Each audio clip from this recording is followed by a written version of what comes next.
वजन बढ़ना, क्या ये सिर्फ हमारी इच्छा शक्ति या विल पावर की कमी है, या फिर इसके पीछे कोई गहरी छिपी हुई सच्चाई है? आज हम इसी मुश्किल पहेली को सुलझाने की कोशिश करेंगे।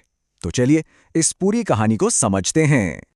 ये बात तो हम सब ने कभी ना कभी सोची ही होगी कि शायद वजन कंट्रोल करना सिर्फ और सिर्फ विल पावर का खेल है। पर क्या ये वाकई इतना सीधा और आसान है, या फिर हम कहानी का सिर्फ एक छोटा सा हिस्सा ही देख रहे हैं? यही सवाल आज हमारे इस विश्लेषण की नींव है। तो फिर असली कहानी है क्या? इसकी शुरुआत होती है हमारी सोच से भी कहीं ज्यादा गहरी जगह पर, हमारे अपने शरीर के अंदर।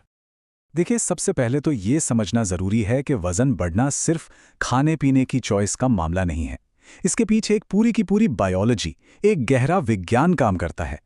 हमारा शरीर, आप जानते हैं, एक बहुत ही कॉम्प्लेक्स मशीन है और इसमें कई फैक्टर एक साथ काम करते हैं।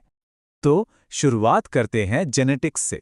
जी हाँ, हमारे जीन्स इसमें एक बहुत बड़ा रोल निभाते हैं। अगर माता पिता मोटापे से ग्रस्त हैं तो बच्चों में इसकी संभावना बढ़ जाती है। लेकिन यहाँ एक मजेदार बात है, जीन्स सिर्फ एक संभावना तय करते हैं, हमारी किस्मत नहीं। हमारा खानपान और हमारा माहौल ये तय करता है कि ये जीन्स खुद को कैसे एक्सप्रेस करेंगे। जीन्स के अलावा हमारे शरीर को कुछ छिपे हुए ड्राइवर्स चलाते हैं, और वो हैं हार्मोन्स। ये केमिकल मैसेंजर ही तो तय करते हैं कि शरीर एनर्जी का इस्तेमाल करेगा या उससे जमा करेगा, और हमें कब भूख लगेगी या कब नहीं। इंसुलिन को आप समझ लीजिए कि ये शरीर का स्टोरेज मैनेजर हार्मोन है।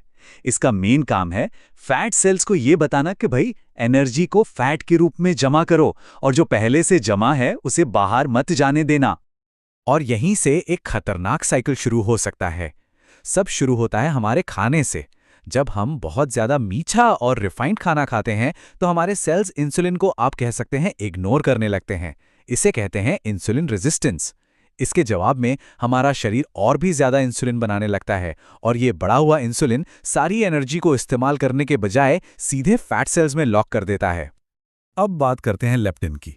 ये वो हार्मोन है जो हमारे दिमाग को बताता है कि बस पेट भर गया है, अब खाना बंद करो। लेकिन मोटापे से ग्रस्त लोगों में दिमाग इस सिग्नल को सुन ही नहीं पाता, जैसे फोन साइलेंट पर हो। इसे लेप्टिन रेजिस्टेंस कहते हैं, और नतीजा, शरीर को कभी पता ही नहीं चलता कि खाना कब बंद करना है, और भूख का एहसास लगातार बना रहता है। तो ये तो हुई शरीर के अंदर की बात। अब जरा बाहर की दुनिया पर भी नजर डालते हैं, क्योंकि हमारा आज का जो खाने पीने का माहौल है वो भी वजन बढ़ने में एक बहुत बड़ी भूमिका निभा रहा है। आज का बाजार ऐसे इंजीनियर्ड जंक फूड से भरा हुआ है जिन्हें सिर्फ एक मकसद से बनाया गया है कि हम उन्हें खाते ही जाएं। ये हमारे दिमाग के रिवॉर्ड सेंटर को, आप कह सकते हैं, हाईजैक कर लेते हैं। इससे खाने की इतनी तेज इच्छा होती है जो लगभग एक लत की तरह महसूस होती है। और इसका सबसे बुरा असर हमारे बच्चों पर पड़ रहा है। जरा ये आंकड़ा देखिए। एग्रेसिव मार्केटिंग और जंक फूड की आसान पहुंच की वजह से बचपन का मोटापा एक ऐसी समस्या बन गई है जो अक्सर जिंदगी भर पीछा नहीं छोड़ती। अच्छा, समस्या की जटिलता को समझने के बाद अब बात करते हैं समाधानों की। और अच्छी बात यह है कि हमारे पास अपनी हेल्थ को बेहतर बनाने के लिए कई तरह के टूल्स और स्ट्रैटेजीज मौजूद हैं। इस टूलकिट का पहला और शायद सबसे जरूरी औजार है प्रोटीन। जब हम प्रोटीन से भरपूर खाना खाते हैं तो पेट ज्यादा देर तक भरा हुआ महसूस होता है, और ये हमारे मेटाबॉलिज्म को भी बूस्ट करता है। इससे वजन मैनेज करने में बहुत मदद मिलती है। और सबसे अच्छी खबर यह है कि भारतीय खाने में प्रोटीन के एक से बढ़कर एक सोर्स हैं। चाहे आप मांसाहारी हों या शाकाहारी, दालें, पनीर, अंडे और सोया जैसी चीजें आसानी से मिल जाती हैं। इन्हें अपनी प्लेट में शामिल करना वजन को मैनेज करने की दिशा में एक बहुत बड़ा और आसान कदम है। हमारा दूसरा टूल है हमारी प्राचीन विरासत, आयुर्वेद का ज्ञान। ये शरीर में एक बैलेंस लाने के लिए एक होलिस्टिक अप्रोच देता है, जो सिर्फ वजन घटाने पर नहीं बल्कि ओवरऑल हेल्थ पर फोकस करता है। आयुर्वेद में कुछ बहुत ही सरल घरेलू उपचार बताए गए हैं, जैसे सुबह गर्म पानी में शहद और नींबू लेना, या पाचन के लिए त्रिफला का इस्तेमाल करना, और दालचीनी, इलायची जैसे मसाले जो फैट स्टोरेज को कंट्रोल करने में मदद कर सकते हैं। ये छोटी छोटी आदतें हैं जो एक बड़ा बदलाव ला सकती हैं। अब आते हैं हमारे टूलकिट के तीसरे और बहुत जरूरी टूल पर, एक्सरसाइज। लेकिन रुकिए, जब बात पेट की चर्बी कम करने की हो तो हर एक्सरसाइज बराबर नहीं होती।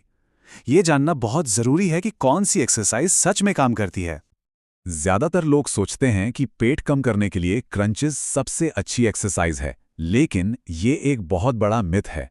क्रंचेस सिर्फ पेट की एक मांसपेशी पर काम करते हैं, जबकि एक पूरा कोर वर्कआउट आपके पूरे मिड सेक्शन को मजबूत बनाता है, जिससे ज्यादा फैट बर्न होता है और आपका पोस्चर भी सुधरता है। तो क्रंचेस के अलावा इन एक्सरसाइजेस को अपनी रूटीन में शामिल करके देखा जा सकता है। प्लैंक, माउंटेन क्लाइंबर्स और लेग रेजेस जैसी एक्सरसाइज पूरे कोर को टारगेट करती हैं और कई ज्यादा असरदार साबित हो सकती हैं। इन सभी बातों को एक साथ देखने पर एक बात तो बिल्कुल साफ हो जाती है, हमें अपने लक्ष्य को, अपने गोल को फिर से डिफाइन करने की जरूरत है। लक्ष्य सिर्फ वजन घटाना नहीं होना चाहिए। तो असली लक्ष्य क्या है? एक ऐसी लाइफस्टाइल अपनाना जहां हम नेचुरल खाना चुनें, ध्यान से और धीरे धीरे खाएं, रोजाना एक्टिव रहें और अच्छी नींद लें। ये सभी मिलकर सिर्फ वजन ही नहीं बल्कि हमारी पूरी हेल्थ को बेहतर बनाते हैं, क्योंकि असली जीत वजन के नंबर में नहीं बल्कि अच्छा महसूस करने में है। और मैं आप सभी को इसी एक विचार के साथ छोड़ना चाहता हूं। क्या हो अगर हम वजन घटाने के स्ट्रेस को छोड़कर एक स्वस्थ और मजबूत जिंदगी बनाने पर ध्यान दें? शायद सोच का ये बदलाव ही सबसे बड़ा और सबसे जरूरी कदम है। इस पर जरूर सोचिएगा।